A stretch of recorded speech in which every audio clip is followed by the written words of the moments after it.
Welcome to Money for the Rest of Us. This is a personal finance show on money, how it works, how to invest it, and how to live without worrying about it. I'm your host, David Stein, and in this episode, we'll release our second in our monthly series of podcast episodes produced by my former institutional investment advisory firm, FEG Investment Advisors. Their podcast is the FEG Insight Bridge, hosted by Greg Dowling, FEG's Chief Investment Officer and Head of Research.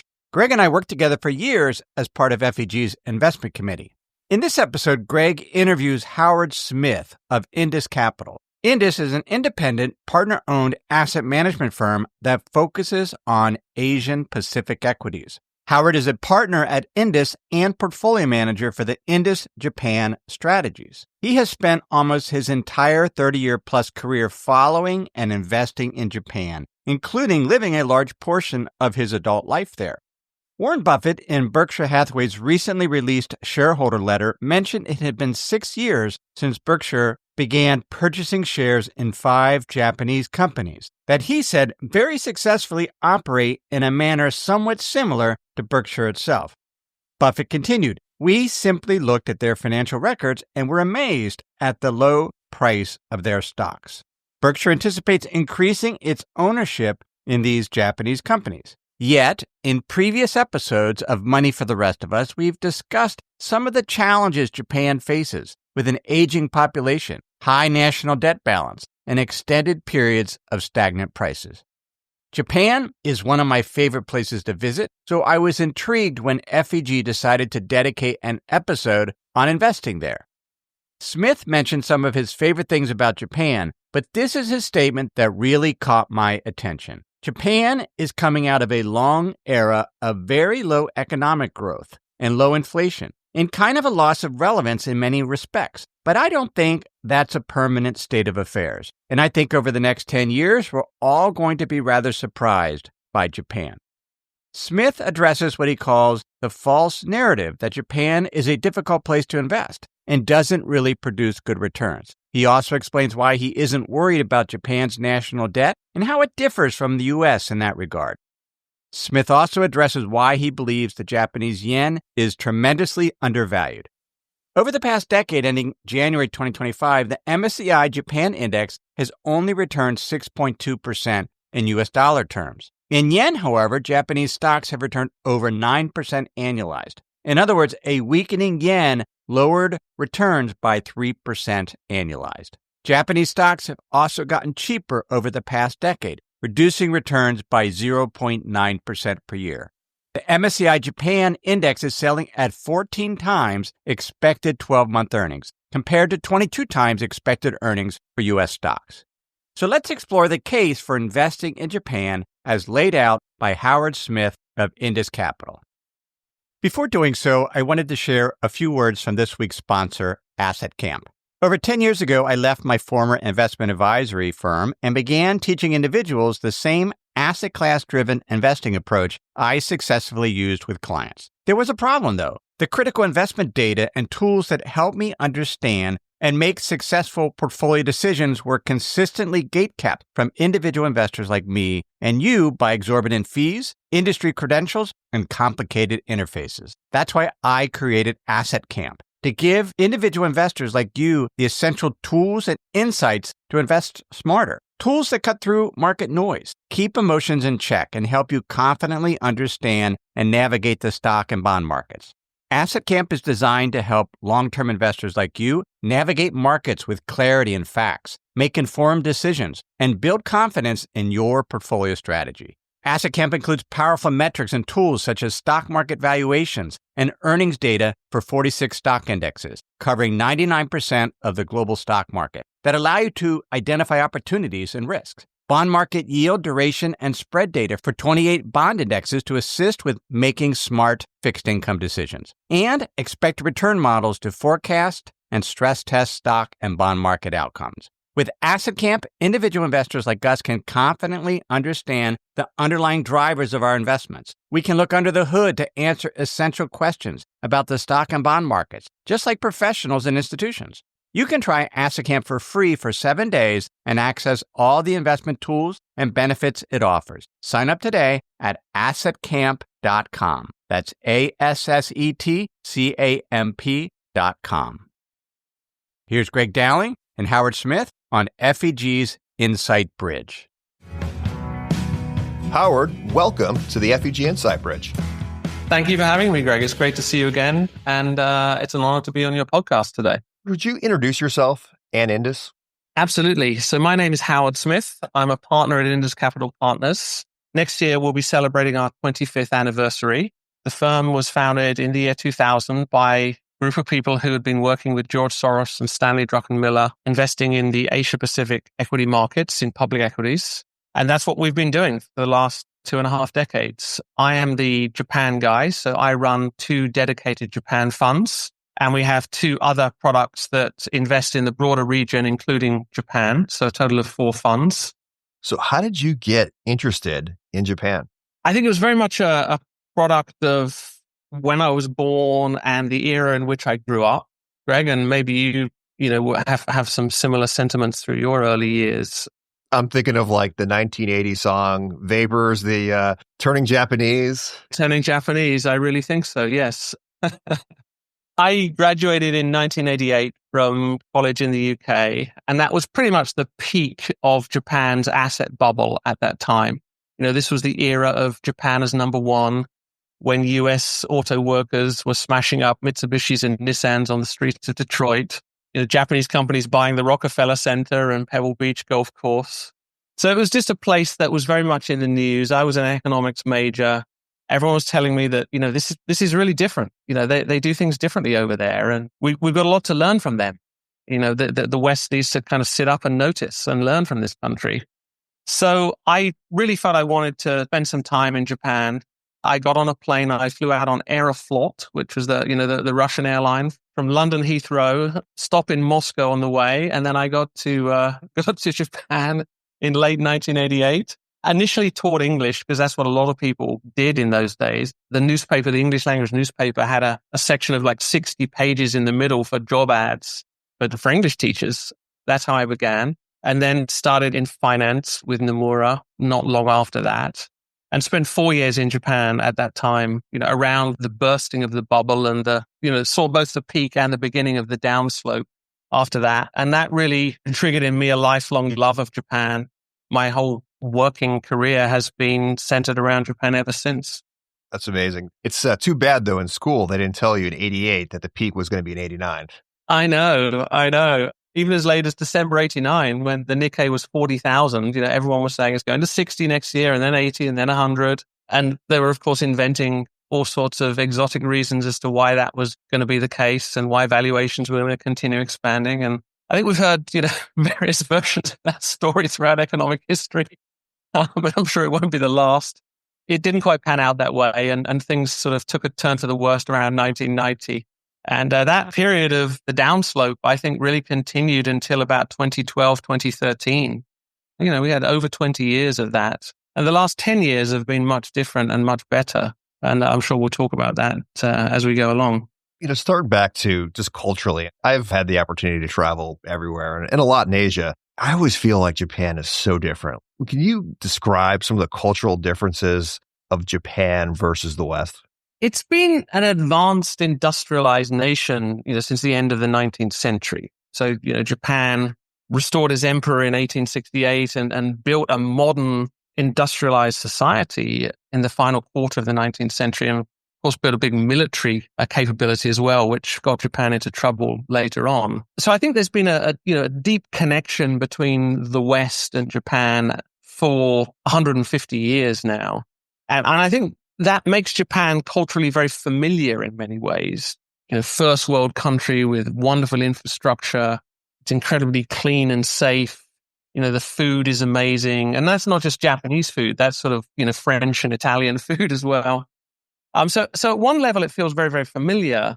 But of course, it's, Confucian, Buddhist, Shinto society. So the spiritual belief system is very different. I think the way that people organize themselves into groups is different. It's at some level more of a consensus-driven society. maybe a little less in the way of animal spirits, compared to a country like the United States, a desire for harmony and consensus, a desire perhaps not to rock the boat so much.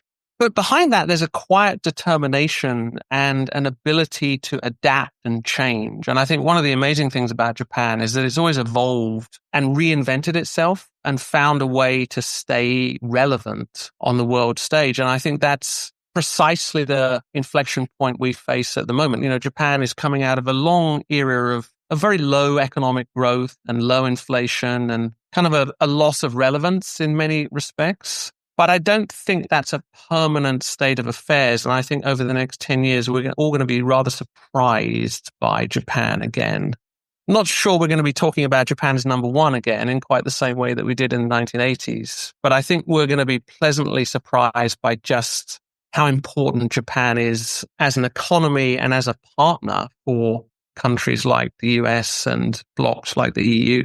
You probably know for sure, but I don't think the Nikkei regained its top until like last year, maybe? Is that right? It was, I think, this year, actually, Greg. Yeah. Yeah, this year. Okay, yeah. It's been a long slumber. So what does the economy look like? What are the major industries in Japan now? And how has that changed when you first started? So Japan is, a mature, advanced economy, just like the United States. So the service sector is the biggest part of the economy. But Japan still has a larger industrial manufacturing base than a country like the US. I think manufacturing is about 20% of GDP in Japan. It's only 10% or 11% in the US. So the service sector is much bigger in the US relative to Japan.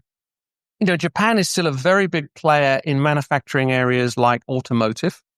Toyota is equally as big as Volkswagen and bigger than General Motors and Ford these days. Has a much larger market share in many markets than a firm like Volkswagen. There's other big automotive companies like Honda and Nissan that are still very big players globally.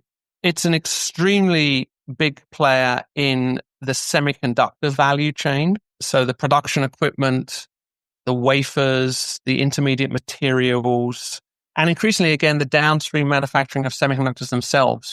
That's making a comeback in Japan. It's a big player in areas like factory automation and robotics, material science.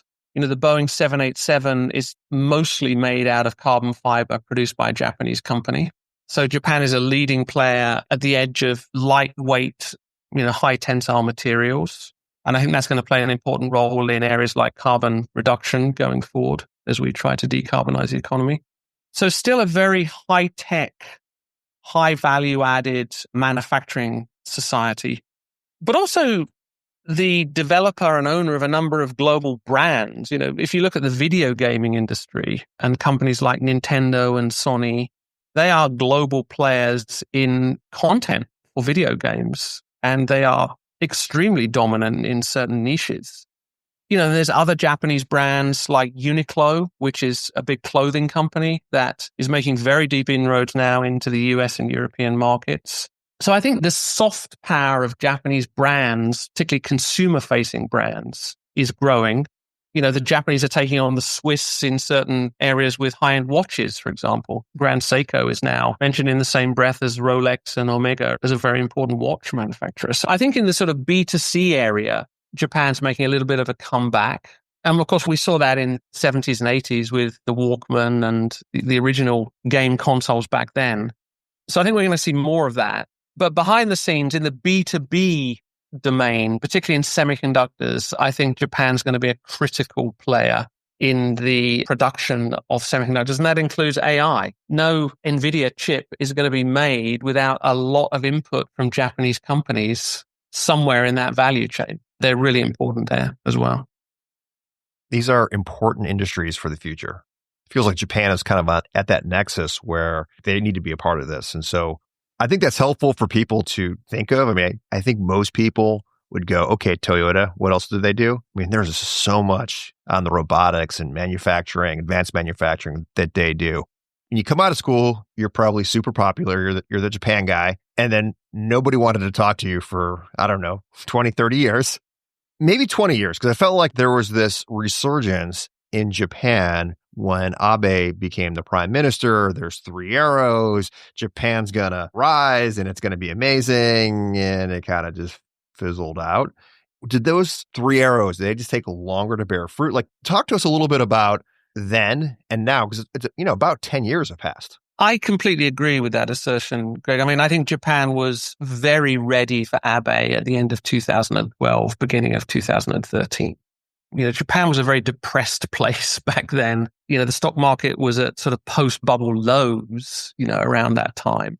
The Nikkei had gone below 10,000. It's now back at 40,000. There'd been a tremendous natural disaster the previous year in 2011, huge earthquake and tsunami, which led to the deaths of thousands of people. There was a nuclear accident as a result of that, Fukushima. So Japan was in a pretty bad spot, I think, psychologically as a nation, and was very ready for new ideas and a kind of renaissance or resurgence. So really, Abe to me was about two things. The first two arrows, which were monetary and fiscal policy, really to me are the same thing. It's about reflating Japan, right? It's about getting CPI from minus 0.5% a year to plus 2% a year.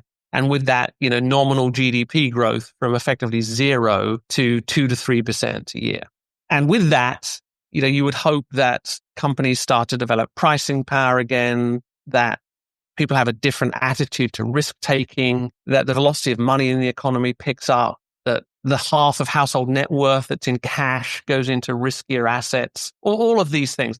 That was really the origin of the first two arrows, I think. The third arrow was about getting higher productivity growth going in Japan. It was about deregulating the economy and allowing more entrepreneurship and encouraging companies to be better managed. So we had the corporate governance code and the stewardship code that were promulgated in 2014 and 2015, and various ministry white papers since then that are encouraging Japanese companies to dispose of non-core assets, to unwind cross-shareholdings, to have higher asset turnover, higher return on assets. And with that, it was hoped that return on equity would also improve and stock prices would go up. And to be fair to Abe, who's unfortunately now deceased because he was assassinated a couple of years ago, I think the scorecard is very good, actually, on pretty much all of those initiatives. Japan does have 2% CPI inflation now. It has had a massive rally in equity prices over the last 10 years. There is a new generation of entrepreneurs who are emerging in the Japanese economy. Corporate governance in Japan is remarkably different to how it was 10 years ago in terms of board independence and attitudes to risk-taking, disposal of non-core businesses. I think Japan is unfairly punished in that regard for not having made enough progress. I think the scorecard's actually a lot better than people think. But to go back to your original question, Greg, I think Japan's always suffered from this need to have a story. I think international investors set a much higher hurdle for Japan than they do in other markets and other developed markets. I mean, nobody in the US is sort of asking, what's next? Where's the next arrow coming from? What's the government going to announce now? It sort of takes care of itself, right? The private sector does its thing and companies produce EPS growth and investors like that and buy more shares. And it kind of, there's a virtuous cycle there. And Japan should be the same, but for some reason, there always has to be this narrative, this story. And it has its roots in this preconception that Japan is a difficult place or a troublesome place and doesn't really produce good returns. And I think increasingly that's a false narrative. It's an incorrect narrative. And I'd like to think that in the next 5 or 10 years, we're going to have more evidence that, well, actually, Japan's sort of just getting on and doing it and is a decent place to do business and make money. So I think that's the inflection point we're at now. I also wonder too if, certainly global Wall Street loves stories, and that's what they do. They sell stories. I also wonder if Western investors are just impetuous. Things take longer in certain parts of the world, and most people probably weren't alive or, especially probably some of the people listening to this. Japan was the mother of all asset bubbles, and asset bubbles, when they break, are deflationary, and it just takes time they certainly didn't do all the things they should have done initially, right? So it kind of perpetuated for a while, but things take time. They do take time. And I think in particular in a country like Japan, they take time. So it goes back to what we were discussing at the beginning, the need to have consensus, the need to develop a sort of momentum behind an initiative or a new set of rules. There were early adopters in Japan, companies like Hitachi who got on this train very early and had majority board independence very early, independent board chair very early, were disposing of non-core assets very early.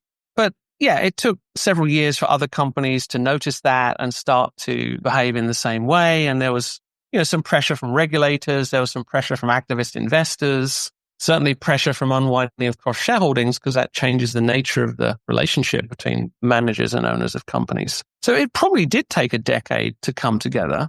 And then, of course, we had the pandemic in the middle of that, which set things back for quite some time. Japan's borders were closed for 2.5 years. So everything was kind of on pause, I think, during that period. But here we are again now in a post-pandemic world where I think the story is very much in a high gear and the market's pretty much at record highs, certainly in local currency terms. So there's been some currency depreciation versus the US dollar, which has diluted the returns a bit for unhedged international investors. But the local currency asset price inflation has been strong and the local currency EPS growth has been strong. And I think there's a lot more to play for. I think we're still early innings in this story.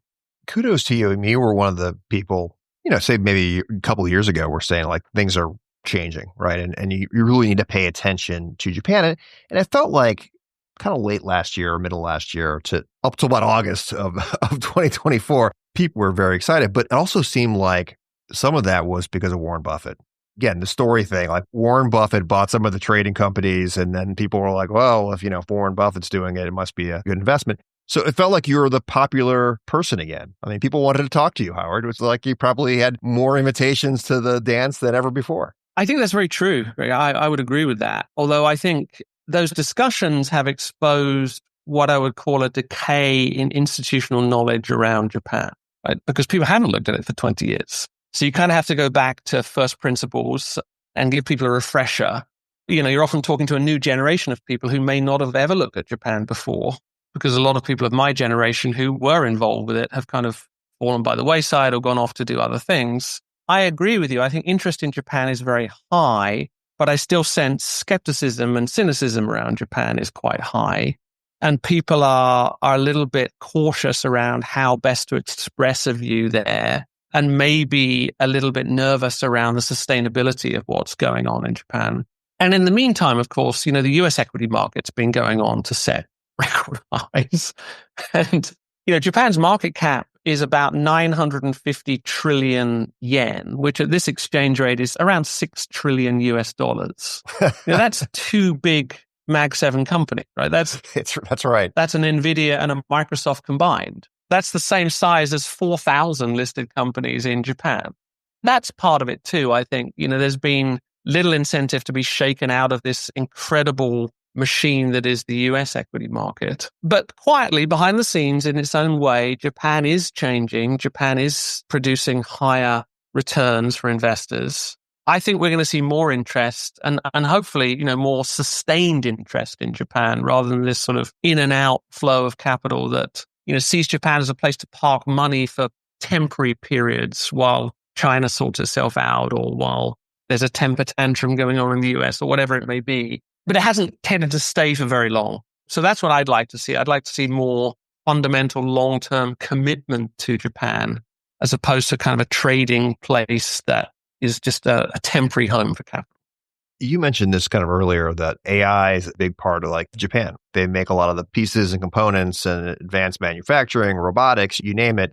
Is Japan a kind of a back way to play some of the things going on in the US at lower multiples? Maybe paint the picture. What is that opportunity to invest in Japan right now? Yes, I think it is, but it is a backdoor way. Japan doesn't have a Meta or a Google or an Amazon. It has small versions of those companies that are typically not global in reach, right? They're domestic Japanese companies. But as we were saying, in that B2B value chain, companies like Tokyo Electron, Advantest, Disco, Ulvac, which are all semiconductor production equipment companies. Japan has a huge role to play in that sphere, particularly at the leading edge, in areas like lithography, which are incredibly difficult to do when you're talking about 2 nanometer or 1.8 nanometer chips using an EUV production process. There's no Chinese company that's capable of doing that. And there's probably only 2 or 3 US and European companies that have the same R&D engine as the Japanese companies. The biggest silicon wafer producer in the world is a Japanese company called Shin-Etsu. And pretty much all of the intermediate materials like the slurries and resists are produced by Japanese companies as well. And as I mentioned earlier, Japan is now getting back into the business of building the semiconductors. It lost that industry to Korea and Taiwan in the 1990s and early noughties. But the Japanese government is underwriting a massive 2-nanometer logic fab in Japan at the moment. And there's capex coming in from TSMC in Taiwan into Japan, coming to like Micron are building in Japan. So global semiconductor companies are also putting up facilities in Japan. I think there's going to be a renaissance of semiconductor manufacturing, both by Japanese companies and by US and European and Taiwanese companies in Japan, but all backed by a very long vertical value chain that is dominated by Japan. I do think that is an excellent way to get access to a long-term story in data density, artificial intelligence, 8 to 10 times EV to EBITDA, or 15 to 20 times PE, as opposed to 3 or 4 times those multiples in the kind of poster child stocks that are involved in those areas. So maybe a question related to that. A lot of the foreign actors who are putting in facilities, feels like maybe they would have put those facilities in China 10 years ago. Are they benefiting from friendshoring or the China plus one strategy? How much of that do they benefit from being an alternative to China versus being integrated in China? Because the Japanese also manufacture a lot in China. So maybe talk about that interesting balancing act they have. You're absolutely right, Greg. I mean, Japan, I think at some level is caught between a rock and a hard place in its relationship with China. It's allied with the United States. There's a US security umbrella protecting Japan, and that's been in place since the end of the Second World War and will remain a very important part of the relationship between Japan and the US. So Japan will always be aligned with Washington, D.C. in its approach to dealing with China economically. But China is also a very important market for Japanese producers and a production base for Japanese manufacturing companies. But I think as we disentangle supply chains from China, Japan's going to be a beneficiary of friendshoring or reshoring. And we're clearly seeing that in the semiconductor value chain. Clearly seeing that. TSMC is very happy with the fabs it's built in Japan already. You've got a highly skilled workforce. You've got excellent infrastructure. You've got, good intellectual property and a good R&D base in Japan. TSMC's had a better experience building in Japan than they have in Arizona, where it's hard to find skilled engineers. Japan has abundant freshwater resources because it rains a lot in Japan and it doesn't rain so much in Arizona. So you need a lot of clean water to make semiconductors. I think Japan is naturally very well placed to be a beneficiary of friendshoring or reshoring as the world disentangles itself from China, particularly at this exchange rate, because Japan is cheap. If you convert a skilled engineer's wages into dollars at this exchange rate, they are way lower than you would have to pay in the United States. The cost of freight and transport is way lower. Japan is very, very well placed, I think, in that regard. The relationship with China, I think, is going to be fraught with difficulty, but Chinese consumers, just like US consumers, are in love with many Japanese brands. If you look at Uniqlo in China, it's doing very well. We're invested in a revolving conveyor belt sushi chain that is opening stores in China, and there's, hundreds of people curled around the block waiting to get into these restaurants. So, Japan has a sort of love-hate relationship with China, and it's always going to be a big market, I think, for Japanese brands, but maybe a less important market for Japanese manufacturers, much of which is going to come back into Japan. And of course, the Chinese government is very keen to build its own semiconductor industry, its own automotive industry. And so there's an import substitution angle that is squeezing out multinational companies. And you can see this with Volkswagen and GM and international companies that are losing market share in China as the Chinese government builds out its own indigenous domestic industry. And Japan will certainly suffer from that to a certain extent. But I think we'll have a net gain in aggregate with capacity coming back onshore in Japan, which is a very competitive place to make things at this exchange rate. So we talked about a couple of the positive attributes as being a way to play tech, a way to play friendshoring, but it's not all rainbows and butterflies. If things were going great this year and then we had this huge unwind of the yen carry trade, can you talk about what happened and how come it caused damage around the world? For us who don't understand the yen carry trade, how could that happen? I mean, I wish I had the perfect answer to that question, Greg, because I'm not sure I know how it happened. I thought I'd seen everything. You know, I was investing through the global financial crisis, the Fukushima disaster, the COVID shock in 2020.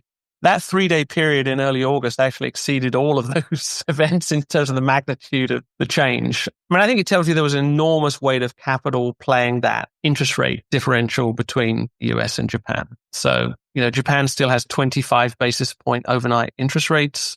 The US has 475 basis point overnight interest rates. So it's been everyone's favorite trade, to borrow in yen and put that money to work elsewhere. And it was clearly a very crowded trade. So as Japan went from 0 rates to 25 basis point rates in July, and as the narrative from the Fed started to become much more dovish, and we had a 50 basis point rate cut from the Fed, I think a panic set in and there was a very violent unwind of that carry trade. Ironically, if you fast forward to today, it seems to have reasserted itself somewhat because the narrative around US rates has changed yet again. We're still groping for whether it's going to be a soft landing, a hard landing, or no landing. US rates are all over the place and the dot plots are constantly changing. I think that whole carry trade is defined by the interest rate differential between Japan and the US. But I do believe it's going to narrow going forward. I do think Japan needs to raise rates further. Japan's inflation has been running hot for some time now. Wage inflation is very robust. Real incomes are growing in Japan. That will increasingly not justify a 25 basis point overnight interest rate. And I don't know the exact timing of further US rate cuts, but I'm pretty sure we are going to get some form of further rate cuts I'd be very surprised if we stay at 475 basis point overnight rates. I know the US economy is exceptional and it's strong and, the labor market seems to just go on like a steam train.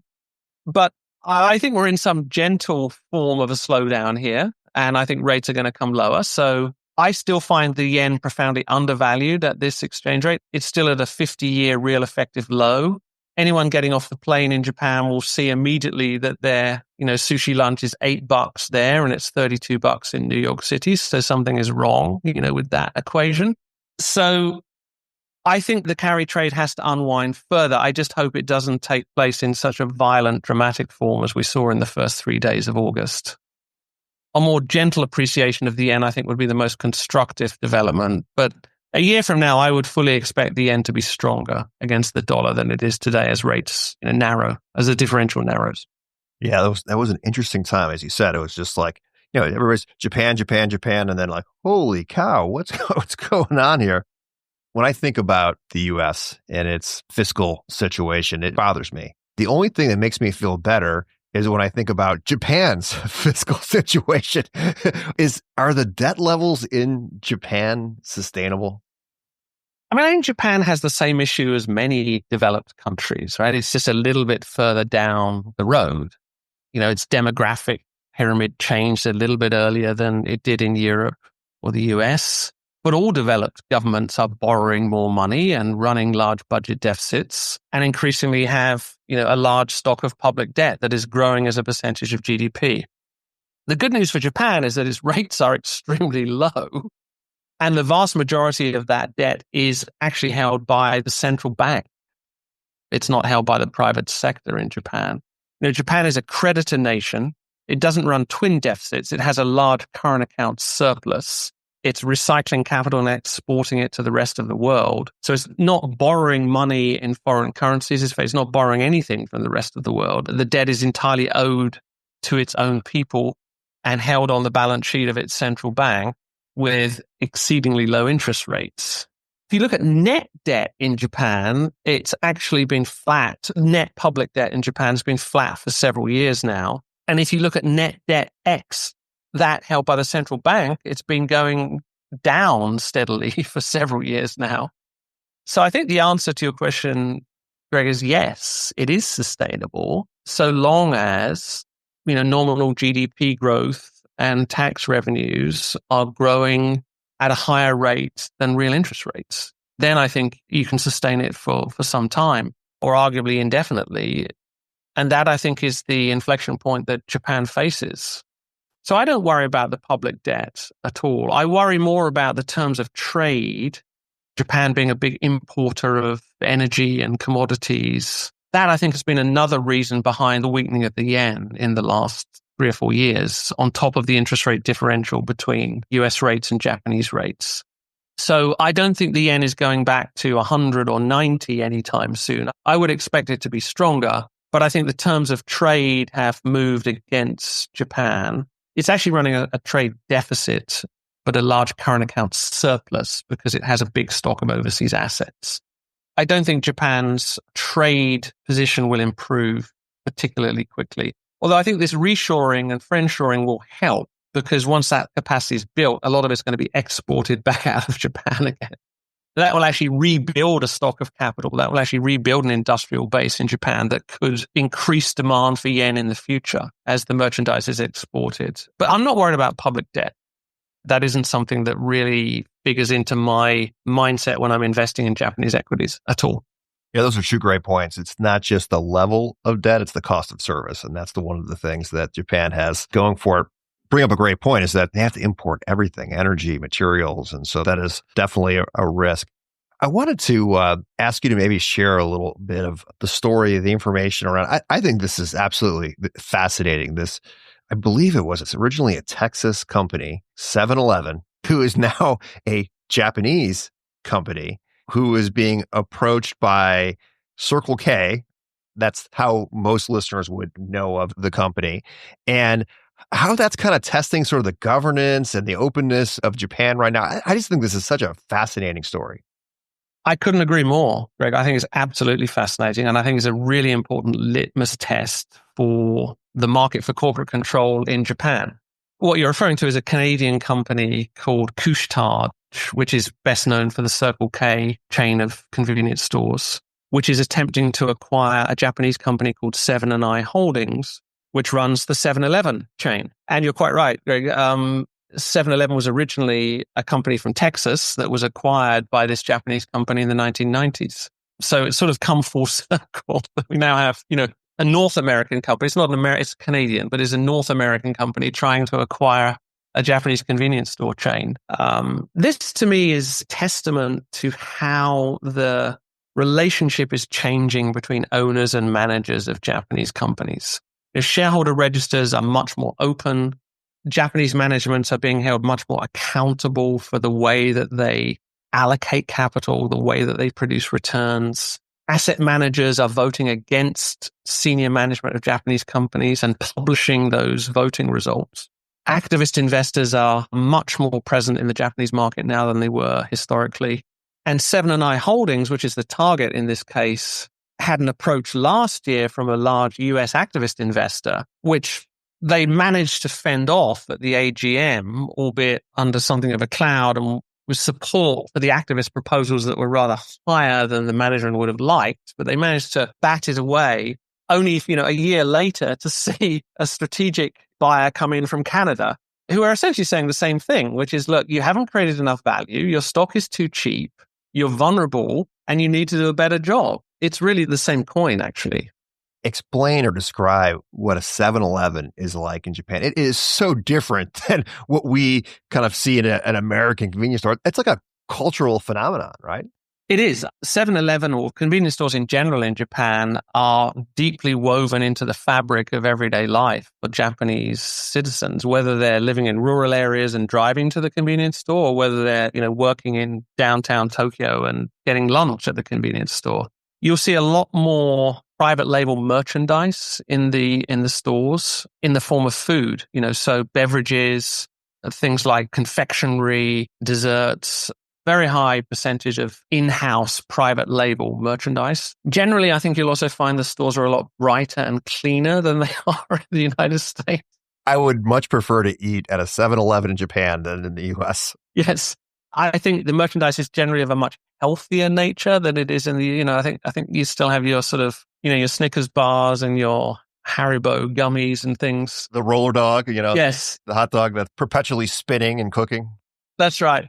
So yes, much higher foot traffic generally in Japan because it's more densely populated, higher turnover of merchandise, a lot more fresh food and a lot more private label. One of the reasons why Couche-Tard wants to acquire 7 & I is because the US business is lagging behind. 7-Eleven in the US isn't doing as well as it should be doing. It's losing market share to other players in the US market. It's made some acquisitions. They bought a business called Speedway from Marathon Petroleum, and that hasn't been integrated well into the 7-Eleven business. I think there's all sorts of reasons to believe that 7 & I Holdings isn't the best owner of these assets and that another industry player could do a better job. So I think this is a fascinating litmus test. 7 & I are obviously doing their best to throw Couche-Tard off and find reasons to deny this approach. They've actually just announced that they want to split the business into 2 parts, the convenience store part and the non-convenience store part, which is mostly a grocery supermarket and sort of superstore business, which is ironically exactly what the activist investor last year was asking them to do, which they said wasn't necessary. So they've got egg all over their face with that. I think this has a decent chance of succeeding. It may have to go hostile because it sounds like 7 & I doesn't really want to sit down with Couche-Tard and have a constructive discussion. So they may have to go hostile. And at the right price, I think it has a decent chance of success. It's an open shareholder register. They've clearly got a vision that's more impressive than the current management that the business has. So all power to them. Yeah, thanks for that. It's interesting that talked about all this governance change and being open to foreign investors and you name it. It's just kind of funny that, and maybe ironic, that 7-Eleven is the litmus test, right, of the entire job. And, maybe it isn't, but it's definitely symbolic of it. Yes, it is. I think the market for corporate control is changing very quickly in Japan. You've got a lot more activity by private equity in Japan now. KKR, Bain, Carlyle doing a lot more in Japan. And large companies willing to spin out non-core businesses and sell them to private equity. You've also got much more vibrant market for MBOs and LBOs. Succession, a family who can't find an obvious successor to the business and just want to take it private. More domestic M&A happening. And then I think increasingly this kind of very high profile inbound M&A, from large foreign entities like Couche-Tard. I think the market for corporate control is much more liquid than it was historically. And it puts a lot more pressure on the management of Japanese companies to raise their game and create more value for shareholders, which has to be a good thing for equity prices overall. Yeah, I think that's right. I mean, if this can happen, this should be a floor, right? Because any other great company that's being poorly run will get acquired or PE will come in. So this is pretty exciting, especially at these multiples, right? I mean, that's kind of the bull case for Japan. Absolutely. So I think that's a really interesting element of raising value for Japanese companies. The other, I think, Greg, is people like us being an agent of change ourselves, working with the management of Japanese companies, developing long-term partnerships with them. Our managing partner, Byron Gill, now sits on the board of Fujitsu as an independent director. And he heads up their compensation committee. And I don't think we would ever have imagined that something like that was possible 7 or 10 years ago, maybe even 5 years ago, actually.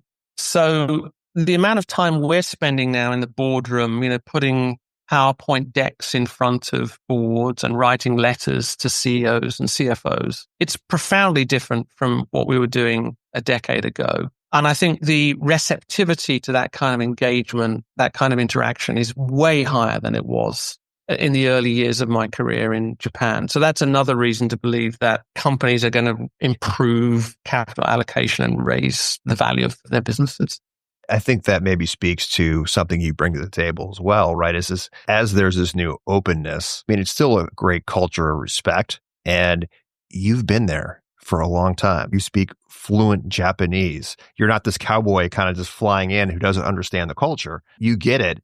It's kind of nice that you and Indus have that. I think we benefit from having a long presence in the market. We've been doing this since the year 2000. A number of stocks we've owned for 7, 10, or even longer than 10 years. And we've been able to develop a mutual respect, I think, in that partnership.